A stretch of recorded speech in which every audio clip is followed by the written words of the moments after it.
Welcome to Applied Intelligence, a conversation at the intersection of people, technology, and getting stuff done. And now, here's your host, Imtiaz Ahmed. Welcome to Applied Intelligence. Today, I'm excited to have Steve Dennis on my podcast. Steve is a retail luminary known for his sharp insights and innovative ideas about growth, innovation, and digital disruption. He's also a best-selling author, and his book, Remarkable Retail: How to Win and Keep Customers in the Age of Disruption, has been celebrated across the world for its fresh take on consumer behavior and the future of shopping. We're here to talk about his latest book, Leader's Leap: Transforming Your Company at the Speed of Disruption, which has recently hit the shelves. Steve has a rich history as a C-suite executive of major Fortune 500 companies and now leads Sageberry Consulting. His experience has given him a unique perspective on driving customer growth during constant change. Besides being a senior contributor onto Forbes and hosting the top-rated Remarkable Retail podcast, Steve's dynamic keynote speeches have captivated audiences across 6 continents. His deep understanding of market dynamics and consumer engagement makes him a go-to expert for navigating today's complex business landscapes. Before founding Sageberry Consulting, Steve was the Chief Strategy Officer at the Neiman Marcus Group, where he led efforts in customer insight, loyalty, and multi-channel marketing. Join us today as we dive into the key insights and transformative strategies from Leader's Leap with Steve Dennis. Hi, everybody, and welcome to Applied Intelligence. Today, I have the pleasure of speaking to Steve Dennis.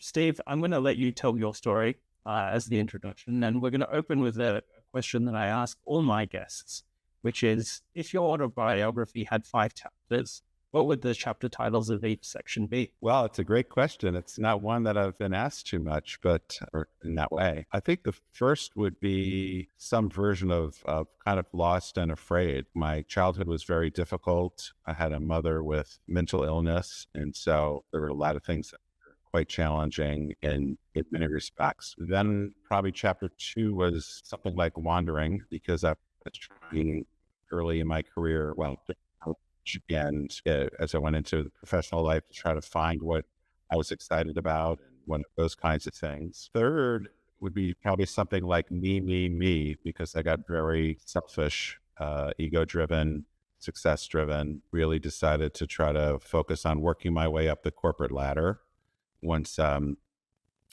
went through a series of jobs, I guess.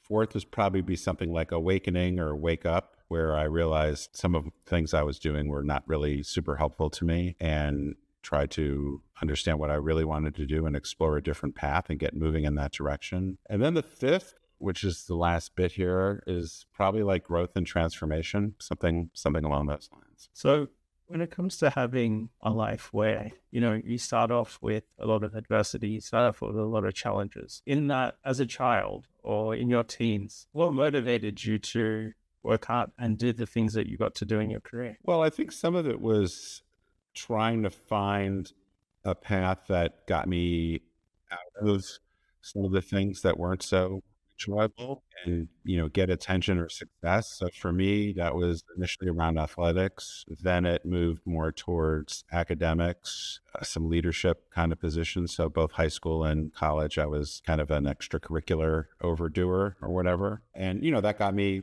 affirmation and attention and those kinds of things. And so I could kind of compartmentalize aspects of my life over here and I guess double down on things where I had some success or get the kind of attention I desired. And as you start to achieve things, how do you notice, or how do you realize that you're very good at something and double down on that? Well, I suppose earlier in my life, I would say I did a lot of things that my dad did. We could get into some psychoanalysis here about why that was, but to the extent I looked up to him, I probably leaned into things that he was successful at. And then in particular with sports, he was a much more successful athlete than I was.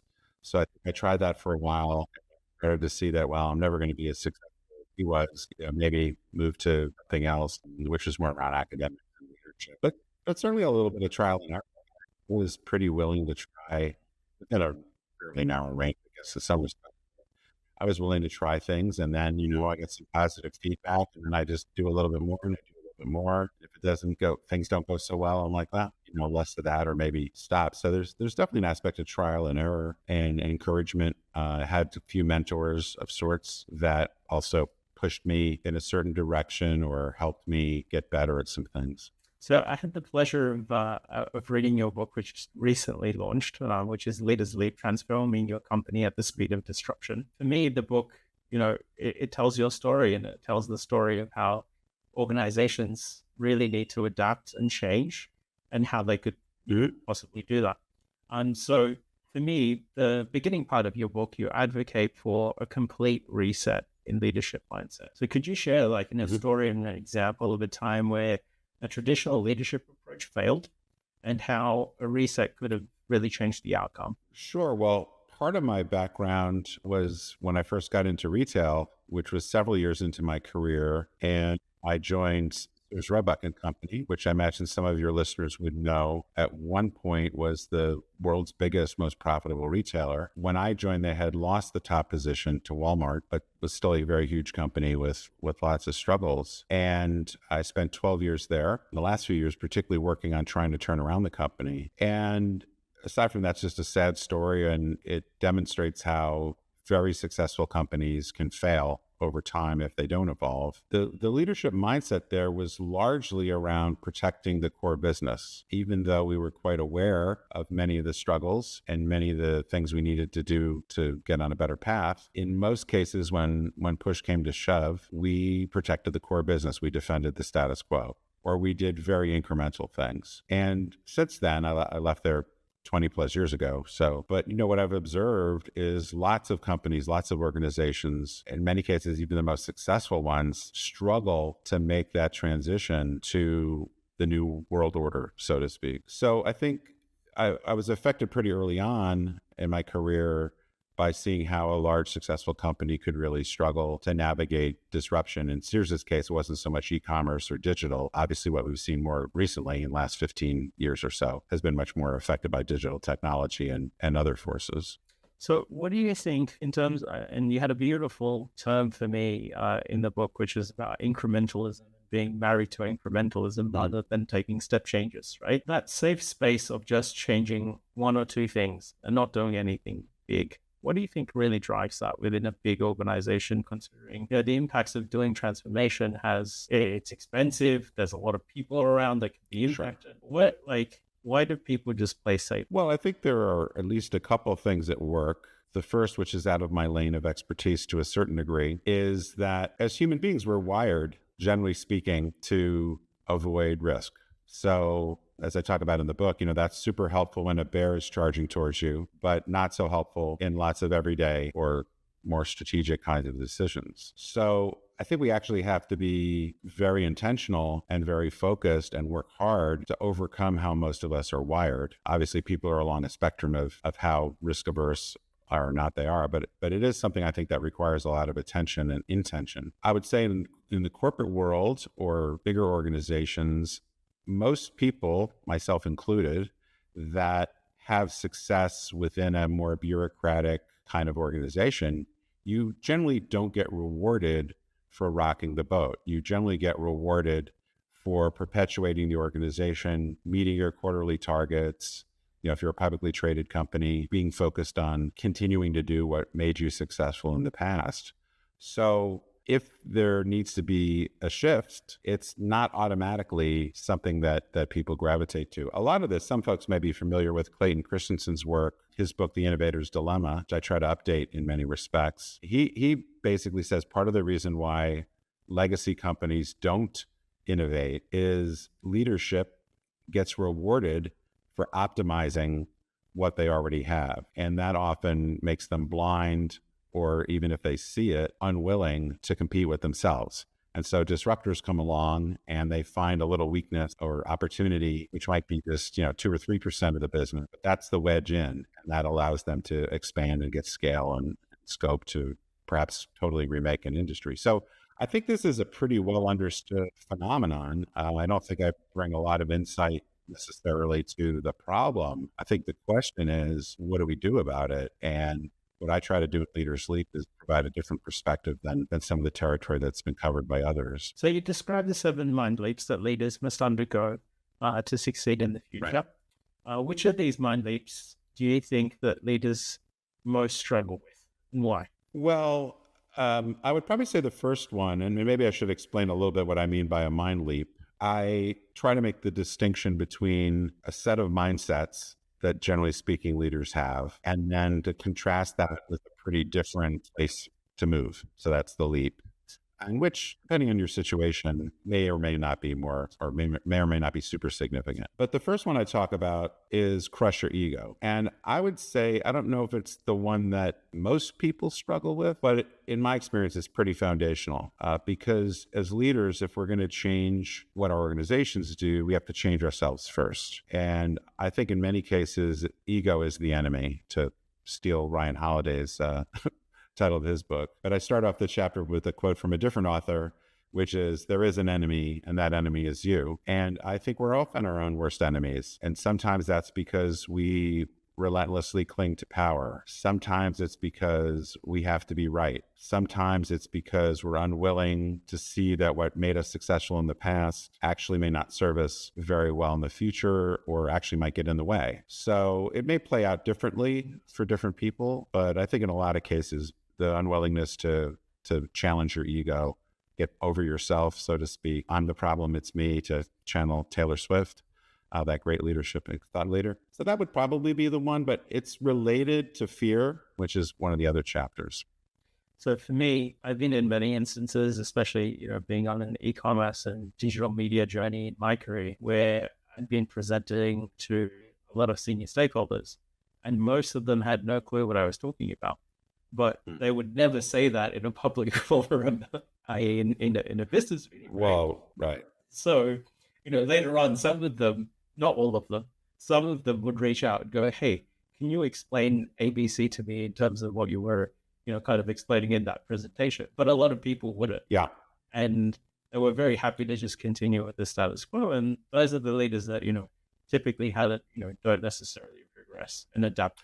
Well, yeah, I do think, being a little bit older than you, so this is a bit of a generational thing, but not completely, is that I think was this kind of militaristic, like top-down command and control sort of model that many of us grew up in. That was definitely my experience at Sears, to a lesser degree at Neiman Marcus, and I see it to varying degrees with organizations that I consult to and leaders I work with. But if you, as the leader, are supposed to be the source of all wisdom, and it's not to your advantage, or not perceived to your advantage, to be vulnerable, because they admit that you don't know what's going on when you're supposed to be in charge and in control and so skilled, is often a scary thing to do.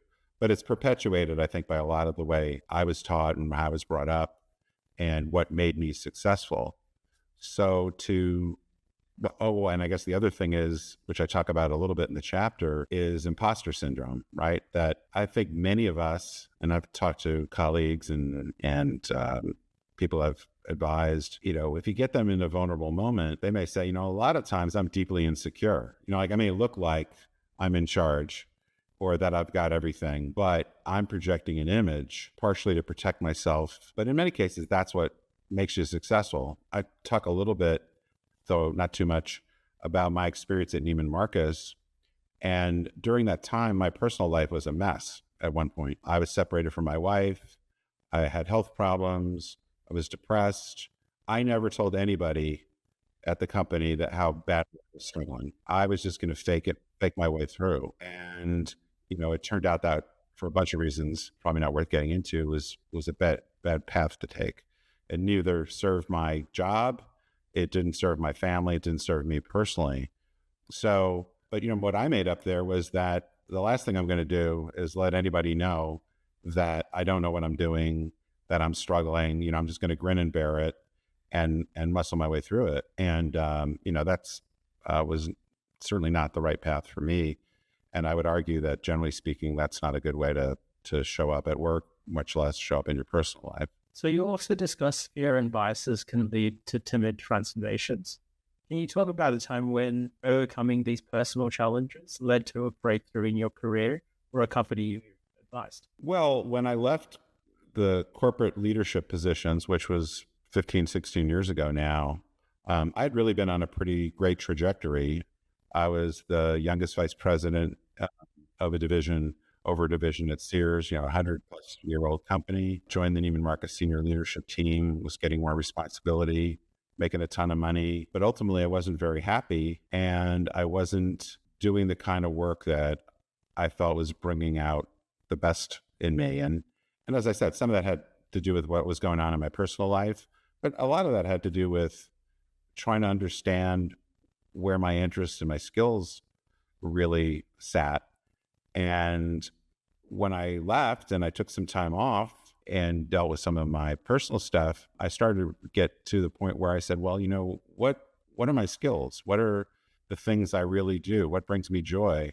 What kind of impact do I want to make? And fortunately, I was at a place that I was relatively financially secure. So I realized that I found myself in a position that many people don't find themselves in. So I'm very grateful for that and try to have some humility around that.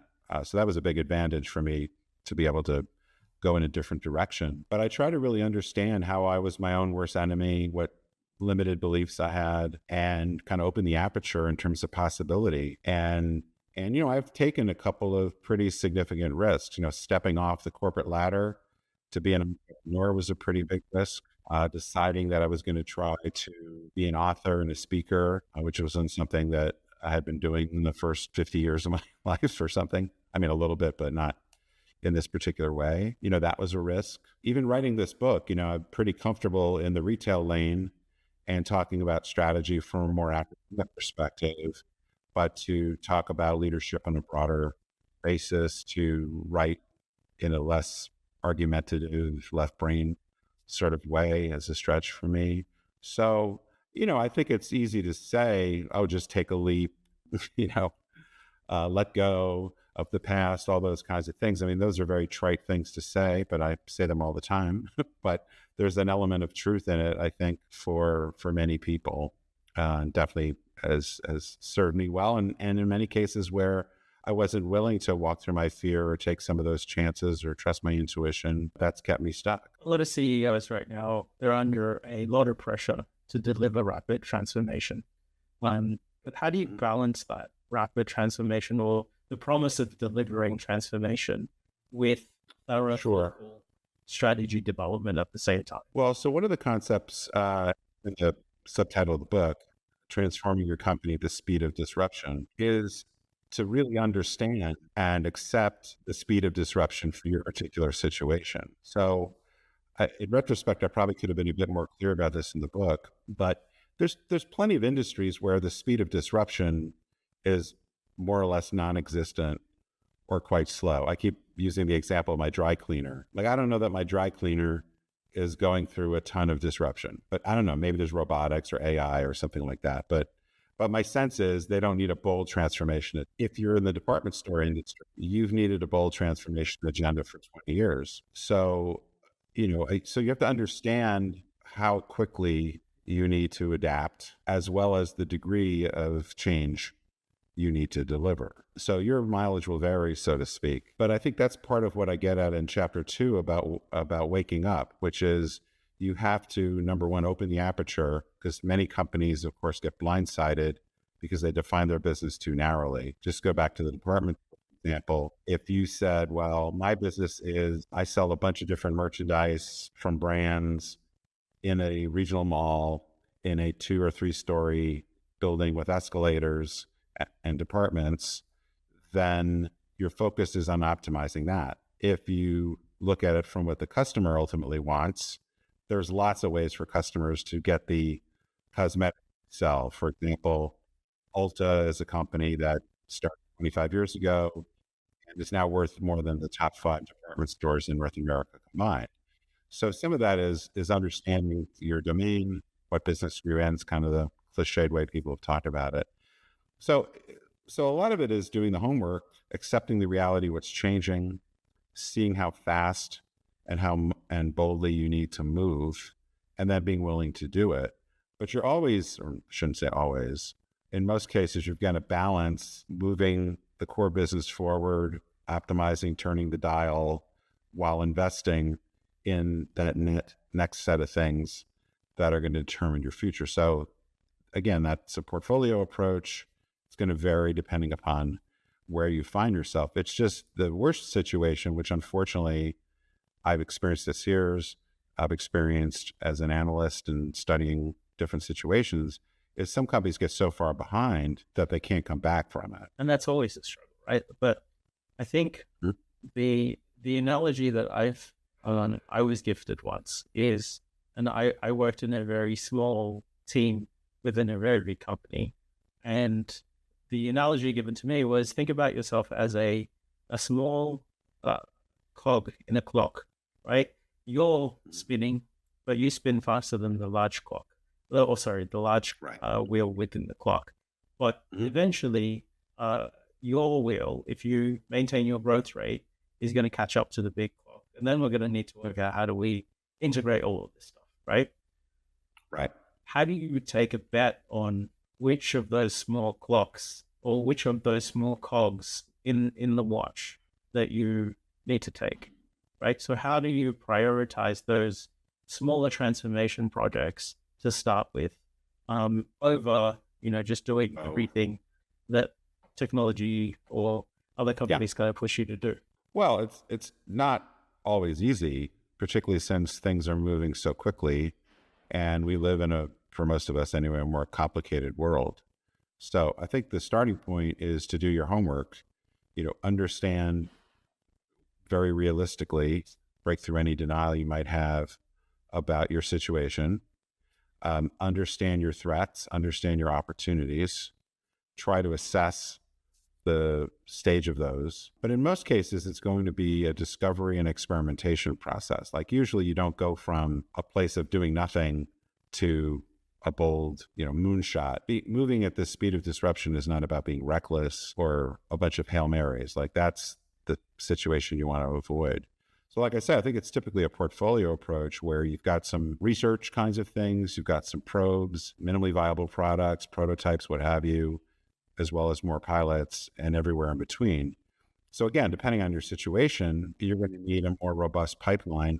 Business that is clearly sunsetting, you're going to have to fill your pipeline and be moving many more types through. Maybe you need to make an acquisition to jumpstart that if you've gotten so far behind. Other companies where things aren't moving so quickly, you can take a more leisurely pace. But I think the key is to develop the knowledge, develop the discernment to be able to kind of separate things that are the bright, shiny objects. Now, I was doing a speech the other day and I said, well, there was a point when I was at Neiman Marcus where we were trying to figure out our strategy to deal with Second Life and MySpace, and, because there was a time where that seemed like those might be big things. And I think actually we took a very good approach, which is we studied them, we tried to understand them, we talked to people who understood the market, we compared that to our knowledge. We tried to say, are we thinking about this too narrowly? Are we being dismissive of it? So we did a low level amount of probes. And so when it turned out that those didn't go anywhere, hurt ourselves too badly, had they turned out to be more promising, we were a year ahead of where we might have been if we just sat back and watched. And I think you could say the same thing about metaverse, where we are with AI is a different kind of thing. But, if you go back a year ago, where most people weren't doing very much about AI at all, unless you were OpenAI or Microsoft or some others. So I think, it's doing your homework, it's building agility, it's test and learn, being willing to kind of step on the gas when you have to. That tends to separate the great innovators from the companies that struggle. The piece here for me is, if you've always done what you've always done and you need to start taking small bets, typically getting the time and attention of a senior executive to make, $100,000 bet or a $500,000 bet when they're usually dealing in, magnitudes of tens of millions is very different, right? So, in terms of having a portfolio approach, how do you segment a senior executive's time or a team to kind of go after these smaller things and still be abreast of all the things that are going on? Well, the pithy answer to that is very carefully. But I would say first and foremost, and I often start with potential clients with this question, which is your organization wired to say yes, or is it wired to say no? Because if fundamentally your organization is wired to say no, it's going to be a struggle forever. So there's an attitude, a mindset about playing offense versus playing defense, as much as I hate to use tired sports analogies. But so that's kind of the starting point, and the leader has to model it. I think if you look at the organizations that consistently innovate and stay at the head, that there is this culture of experimentation, there is this acceptance of failure as a part of innovation and all those kinds of things. So the cultural mindset and support is very important. Then you get down to the actual processes. How are you organized? How do people get money for early stage things? What's the gating process? What percent of your budget every year is laid out against this portfolio approach? I can tell you, I've worked at several companies where there was essentially no R&D budget. So the most significant thing that we did at Neiman Marcus, without getting into the weeds on this too much, but because we had essentially no budget for new stuff, when we had a pretty significant idea that was going to require several millions of dollars, we basically had to go find the money to do it. And in this particular situation, the only way we got the money, because frankly, our CEO was kind of rope-a-doping us and wanting to do anything, was one of the other senior executives said, I will find the money in my budget. And that's because she felt so strongly that we had to do it.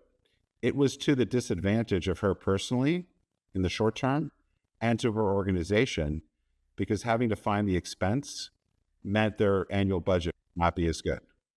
So it was a very courageous thing to do. And I'm very appreciative that she chose to do it. But that's demonstrably a bad process. So if you can't work in innovation, see it as a discipline, see it as an expertise, you're very unlikely to have any real success. I'm transitioning into one of my favorite topics right now, which is generative AI and AI in general. You emphasize human inspiration over AI in leadership. How can leaders cultivate human inspiration in their teams, specifically in tech-savvy industries? Well, I'm not sure that's exactly what I meant, because that's not really what I believe. But I think that what we need to understand, and this is a little bit overly black and white, is there are things that lend themselves to very left brain approaches, and there's things that lend themselves to very right brain approaches. And for just to pick one example, a very famous venture capitalist made the statement quite a few years ago that in the future, all retail would be done online, that stores would go away, which I don't know if it'll prove to be the dumbest thing anybody ever said, but it's one of the dumbest things that anybody said. But I think the reason he said it, other than it was probably in his interest to say it, given all the investments they were making in tech-driven companies, was that he didn't understand the emotional need of shopping as well as some of the practical benefits of physical stores. So all these years later, since he said it, physical retail has grown positively, even though e-commerce has grown more quickly. So, I mean, you have to understand where human connection, emotion, etc., is important to accomplishing what you need to get done versus where, say efficiency is most appropriate. So technology is generally really, really good at efficiency. Sometimes it's quite good as effectiveness. When I think about AI, I think there are absolutely plenty of applications where rote tasks can be automated, where the machine can do things much more efficiently than a human being ever could. And, we've already seen that with other technologies. It's not that AI is uniquely serves to do that.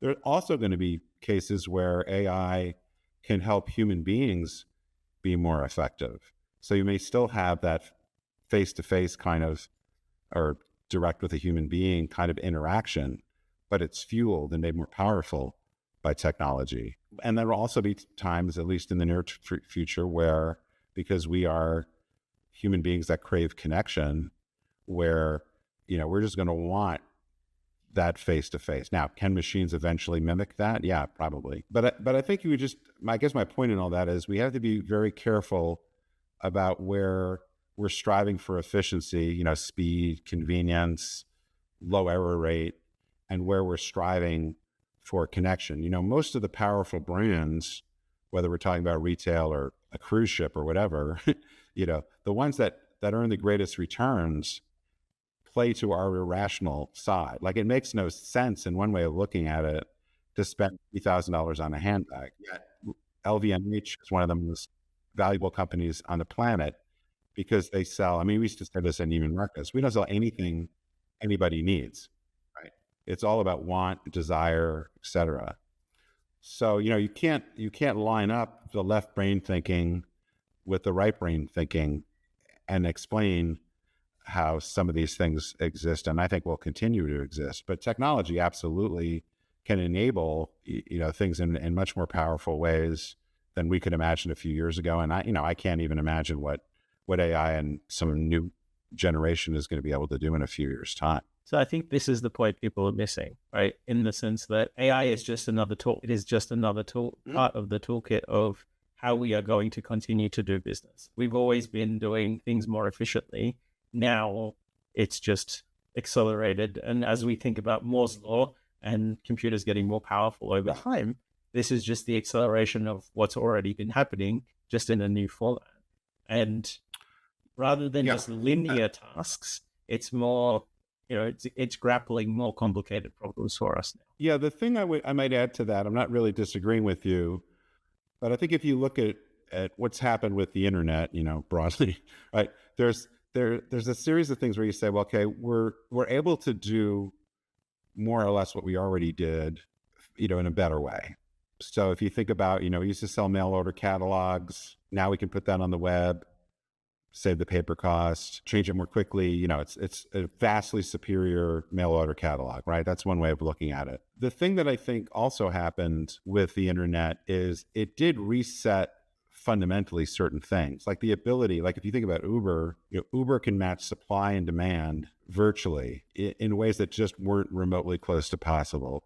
So I think there are these kind of step functions, businesses that are enabled by leveraging technology in a profoundly different way. So there's kind of the continuous, though, to your point, Moore's law kind of exponential slope, but there's also sometimes these big step functions. And those are the ones that tend to really, shake the incumbents because they just can't anticipate it, or they can't get their investors to support that, to go after it, or they just get caught up in defending the status quo. So there's really, in some respect, no excuse to the more exponential progression.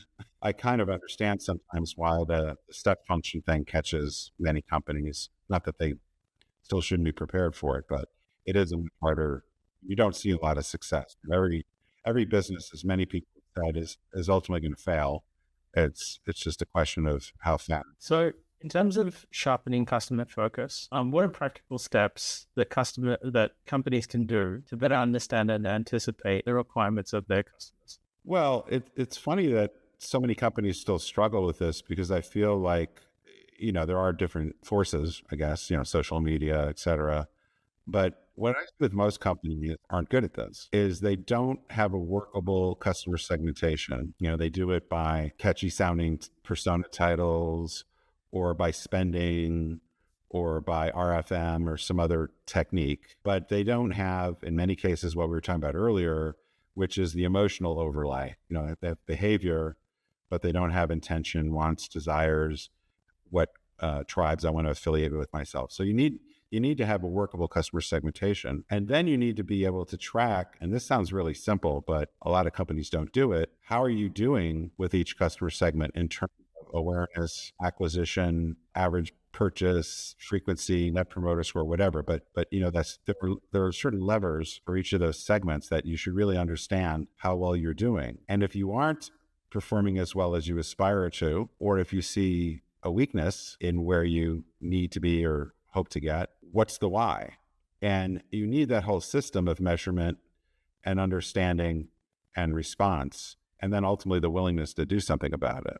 So lots of companies don't even have the foundational elements, much less the capability or the desire to go after them. But I do think it's getting harder and harder because there's so many other factors that might affect how you're doing with a given customer base. And it's not always to piece together, like even in a pre-social media world where we're affected by all sorts of forces, it could be pretty complicated. When I was at Sears, we didn't have to worry about TikTok or whatever. But it was still often hard to understand the drivers of purchase behavior. Some were quite straightforward. Others were a bit more not nuanced. But again, you have to do the work. You have to be willing to dig deep, challenge maybe some of the beliefs that you've held for a while. Like, I'll give you one example. I've had any number of clients that acted as if the customer journey hasn't changed much in the last 10 or 15 years. So it'd be like, well, we would run a radio ad or a TV spot, and then customers would come and check out our store, or, we'd have the big sale of the year or whatever, or, we're in a mall, customers are walking down and then we come in, and then we're successful based upon how well our sales associates close the sale, right? As opposed to saying, well, customers may not even know about you because you have no presence digitally, right? Or even if they know about you, they come in, they've already done research.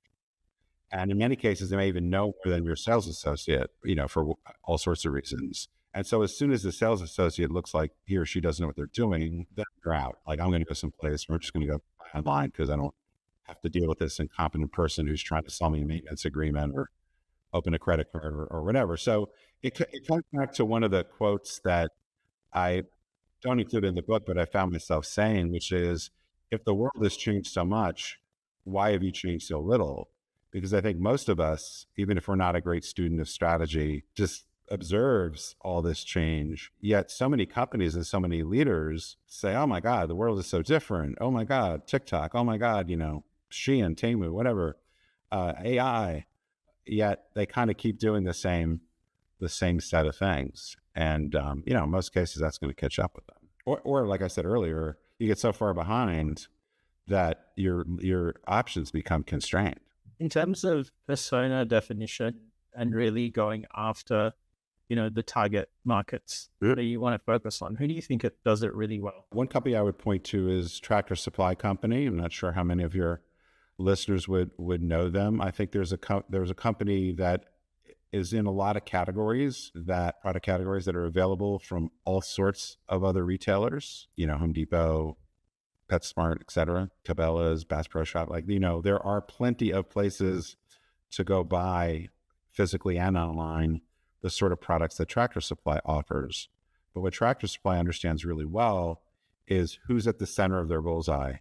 And it's the mix of things that they put together for their target customers that is so powerful. So they're not trying to be a little bit of everything to everybody. And, they've managed to go from kind of a niche player 20, 25 years ago to one of the most powerful retailers in the US anyway. So I think they really know who they are.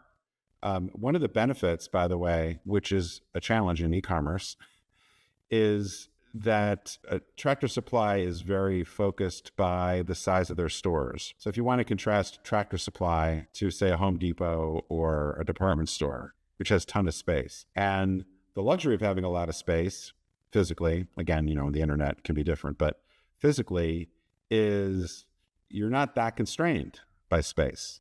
Tractor Supply, though, is constrained.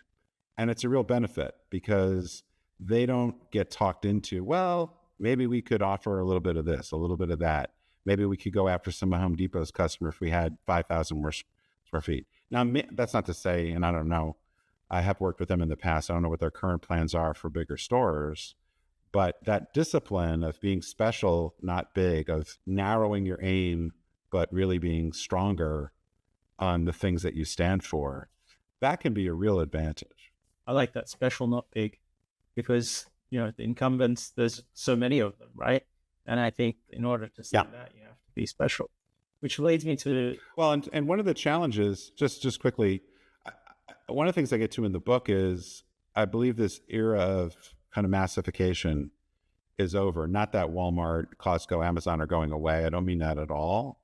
But I think that when you look at, and see in technology, the kind of money that Google and Amazon and Microsoft, et cetera, are spending for this enormous scale and scope, like to try to chase that in the technology world, to try to change that in the retail, or chase that in the retail world, good luck. You're not going to out Amazon. You're not going to out AI, Microsoft or somebody. So I think for most of us, we have to figure out how to narrow our aim, go deeper, and become more meaningful to a smaller set of customers. It doesn't have to be small. Tractor Supply is not a small company. RH is not a small company. Lululemon's not a small company. So there's plenty of brands, retail and otherwise, that can be quite, powerful and significant, but they're not trying to be a little bit of everything to everybody. They're not trying to win on price and scale and scope. They're trying to be at work on doing something special and powerful for a narrower set of customers. And that's the moat, the competitive moat you can build. Which leads me to the question of brand wow. And brand wow is a significant thing in your book. Can you provide an example of a brand that successfully achieved this, and what can other leaders kind of learn from that? Well, one example I use in the retail context is what Restoration Hardware has done, both in terms of transformation, but in terms of delivering wow. If you've seen the RH gallery stores, there are a couple things there. One is, I think it's very clear who it's for and who it's not. Because of the price points, it rules out a lot of people. Because of their style point of view, it rules out a lot of people. But for the, 0.5% of the home furnishings market, they have really amplified the wow. They've taken the typical furniture experience and, use a little spinal tap strategy, turned it up to 11 in terms of the environment, in terms of the breadth of assortment, having a coffee shop and a beautiful restaurant, and in some cases a pool on the roof. So for the people that are kind of in on the joke, it is a must-visit store. And I think if you can get to that point where almost subconsciously you're saying, if I'm in the market for X, I'd be an idiot not to check this store out because it has such a powerful place in kind of the real estate of the mind. So I think they're a good example. And they're also somebody that went from a dummy store model, these little stores with kind of random hardware and gifts and tchotchkes and something, to moving over I guess it's about 10, 12 years now, to a really different business model. So there aren't that many examples actually in retail of companies that have gotten into trouble and have been able to really get themselves out of it and in fact thrive. So visually, I think people have seen it. You can get that. I think a lot of the luxury fashion retailers with some of their flagship stores deliver a real wow. Again, not for everybody, but for the people that aspire or love the brand. It's just a place that people love to go. If Gucci or Chanel or LV opens a new store, their fans are going to go there. So looking forward, with the constant evolution of disruption, what are the following significant challenges you foresee leaders facing, and how do you think they should best prepare for? Well, I would sort of go back a little bit to I don't know if this directly answers your question, but I think a starting point is the psychological principle of awareness, acceptance, and action. So you have to become keenly aware and a real student of how you're doing and what are those factors, which could be changes in customer dynamics, competitive dynamics, technology, regulation, climate change. There's a lot of factors that could affect the prospects of your business going forward. So you really have to be a student of that. Like I said earlier, you have to develop a capacity of discernment, not necessarily personally, but bringing people into the equation on your management team, advisors, whatever it might be, to have that discernment and open the aperture so you can see some of the possibilities. The acceptance part, because I see a lot of companies, and my experience at Sears and at Neiman Marcus and with some clients, is there was plenty of awareness. Like, we do a ton of research, we'd have lots of analysis, we throw a few $1 million to McKinsey or Bain or BCG. Like, there was no lack of awareness really, but then there's the acceptance, breaking through the denial, really understanding the charge, I guess, the change platform that you really, really do have to change and understand at what rate. And then ultimately there's that action. So I think, sometimes very simplistically, I say to people, well, do you have an awareness problem? Do you have an acceptance problem? Or do you have an action problem? In many cases, is that transition between acceptance and action. That's the hardest one. And then you have to be also just really realistic about your degrees of freedom. Like, I look at some of the retailers that are struggling right now, and, this is what's totally unhelpful advice. Like, I think there's several retailers that will not recover from their struggles because they started too late. So I often say, well, since I don't have a time machine, I don't know what kind of advice to give you, because you should have started earlier. Because now, particularly if you're a publicly traded company, you may not, even if you have the most brilliant strategy. Like I'll just go back to my own personal experience at Sears. I'd love to tell you that we came up with a strategy that I was absolutely convinced would turn the company around. We couldn't figure that out, but I could tell you, even if it existed, it would have been incredibly expensive, risky, and time consuming. And there's no way our board would have approved it, because we didn't have the credibility. We didn't have the balance sheet. We didn't have investors that would support that. So when people say, oh, Sears could have been the Amazon, they missed that opportunity. I always say, well, that's a cool story. That sounds pithy. But what people forget is that Amazon was a fast growing startup company, was able to lose many, many billions of dollars in retail for over 10 years. And there was no way we're going to be able to do that. So you have to be really realistic about where you stand in terms of your organizational capacity. And in many cases, that comes down to capital structure and investor support. So the sooner you can head off things before you get to crisis mode, generally speaking, the better off you're going to be. Or wait for that time machine, in which case you can go back and kill Hitler and do a bunch of other things. So moving on to a personal front, Steve, what habits and productivity hacks make your life easier? Oh, I don't know if there's a productivity hack. One thing is just, don't sweat the small stuff. Don't take things personally. Realize I just had a conversation with about this morning with a few people about how the need to be right gets in the way. Like, not everything is worth a fight or trying to be right. So usually it gets back to what we were talking about earlier. My ego is usually the thing that gets in the way of my being productive or effective. I prefer more focus on effectiveness than productivity per se. But pick the most important things. Don't get distracted. Don't let your ego get in the way. Fight through perfectionism. I have a quote from Anne Lamott in my book about perfectionism is the voice of the oppressor. It'll keep you stuck and miserable your entire life or something like that. That's not the exact quote. Most of the time, a pretty good thing that you actually do is better than waiting and spinning for the perfect solution.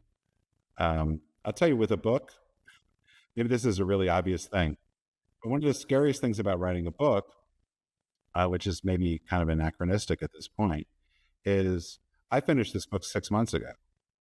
I couldn't touch it substantively after about November 1st or something. So here we are, many months later, and now it's a thing. And, I worry that some of the things I might reference turn out to be stupid references or what have you. But there's a point at which it's got to be shipped, right? And I could spend forever trying to make this book perfect. And, I got to the point with my first book and this book and speeches and other things that I put out in the world that if I'm really going to make a difference, I'm going to have to take some chances, and I'm going to have to be willing to be wrong or look foolish or what have you. And, when you sign up for certain kind of leadership things, whether it's running a company or launching a podcast or doing a dance or, writing a song, whatever your particular form of expression is, that's an act of courage, but you're never going to be able to get stuff out in the world if you're not willing to look foolish and be wrong and number of things. So, easier said than done. But when I see leaders struggle, it's often because they're putting their ego first and they're afraid to look weak or unskilled or just silly, in some cases. Super cool. What books do you usually gift out the most to your friends? I almost never give what I would call serious academic books. I shouldn't say serious, but I love books on courageous leadership, like Brene Brown's work. I love pretty much all of Adam Grant's stuff. I'm also very interested in Eastern philosophy and things. So Dalai Lama, Thich Nhat Hanh, mainly because that helps me get out of my own way more. And I see a lot of my friends. Well, first of all, I try not to give books that are too heavy handed and saying like, if you would just read this book and do this, you would be better. I usually just say, I actually don't give them any books. I usually recommend books or say, I found this to be interesting for these reasons, and let people grab it if they want to. I used to give out a lot of books, but I felt it was kind of a manipulation. So I don't, but no, if you look at my acknowledgments in this book, you'll see the sort of people that I think are great thinkers. I definitely, though, have been affected by blue ocean strategies and, those sort of books as well. I just feel like they are often overly sort of academic and prescriptive. And so I'm trying to kind of buffer, but that's because I've been overly academic and left brain. And I'm trying to like pull myself, I guess, to a different side. Very cool. Thank you for being on the podcast, Steve. How can people reach out? Thanks for having me. How can people reach out to you if they need to find out more? Sure. Well, of course, I have a website, which is Stephen P. Dennis, Stephen with a V, the correct way to spell Stephen. And I'm pretty active on LinkedIn. On most of the socials, I'm at Stephen P. Dennis. Super cool. Thank you for being on the show, and hopefully catch up. Thank you. I enjoyed the conversation. Hopefully, we'd love to catch up with you at a future conference sometime. Yeah, this thing we call real life.